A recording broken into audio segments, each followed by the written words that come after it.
కాబట్టి ఇక్కడ పక్కా ప్లాన్తో నడిచింది. 2 కోణాలు ఇక్కడ. నరేంద్ర మోడీ వెనక్కి తగ్గక తప్పలేదు, నెంబర్ 1. రెండవది, వీళ్ళు వదిలిపెడతారని నేను అనుకోవట్లా. ఎందుకంటే ఇక్కడ 2 కోణాలు ఉన్నది.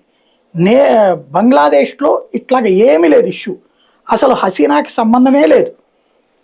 అక్కడ రిజర్వేషన్స్ ఏంటయ్యా అంటే, బంగ్లాదేశ్ 71లో యుద్ధంలో కదా వాళ్ళు దేశాన్ని తీసుకుంది.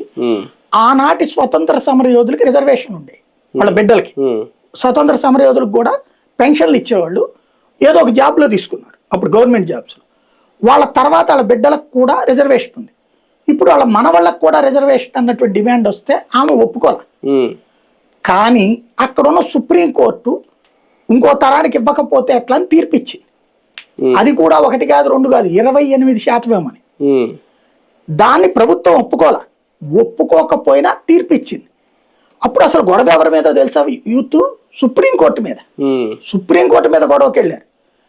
అలా వెళ్ళిన వాళ్ళని యూనస్ వచ్చి హసీనా మీదకి డైవర్ట్ చేశాడు. ఆమె ఓపెన్గా చెప్పింది, పార్లమెంట్ వేదికగానే చెప్పింది, నేను సుప్రీంకోర్టు తీర్పు ఇచ్చినా రేపు చట్టం చేసి మరి ఆ తీర్పుని తిరస్కరిస్తాం, నేను అట్టు ఇవ్వను, 7% అంతకు ముందు ఉండేది అదే ఉంటుందని చెప్పింది. అయినా సరే ఆ అబద్ధపు పాయింట్ నడ్డు పెట్టుకునినే చేశారు. ఆమెను మళ్ళీ రానియకుండా ఉండడానికి ఏం చేశారు, వాళ్ళ పార్టీని బ్యాన్ చేశాడు యూనస్ వచ్చి.